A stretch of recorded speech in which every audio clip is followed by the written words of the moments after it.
For today's video, ang lulutuin ko ay ginataang tulingan. Let's start!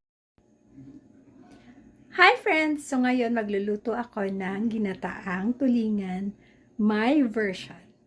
Okay, so na-chop ko na yung mga ingredients. Simple lang naman siya. Kamyas, siling haba, luya, tsaka sibuyas. Of course, huwag kakalimutan ang tulingan, ang gata at ang ating secret ingredients. Ayan, welcome sa aking mini kusina. Pagpasensya nyo na makalat, galing lang po akong palengke. Let's start! First, buksan ng kalan sa mahinang apoy. Tapos, pag mainit na, lagyan ng konting mantika.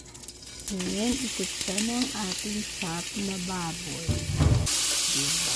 Hanggang sa medyo matusto siya ng konti, ganyan lang. Tapos, ihalo na ang ginger.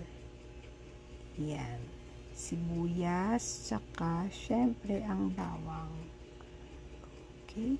Lagyan na din ng ating kamyas. Yan, wala akong makitang dried kamyas, kaya yan na lang fresh.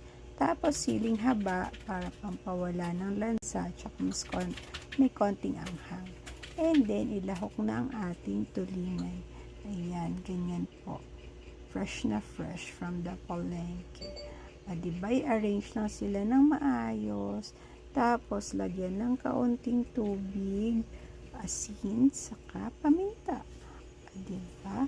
Takpan. Tapos, pakuliin lang.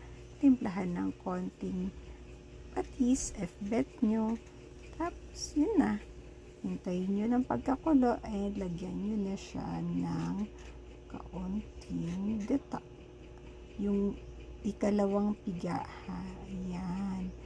Diba? Para yan ang pinakapang paluto natin sa ating tulingan. Lagyan nyo na din ng okra kung gusto nyo, pero yan lang ayos na. Tapos pagkakulo na, ihalo na yung kakanggata. Diba? Para manood ang lasa sa kanyang isda.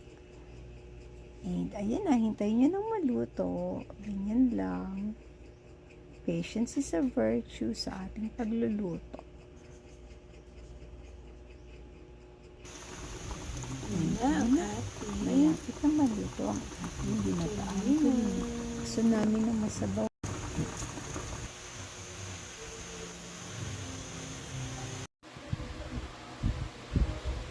Tara, let's eat!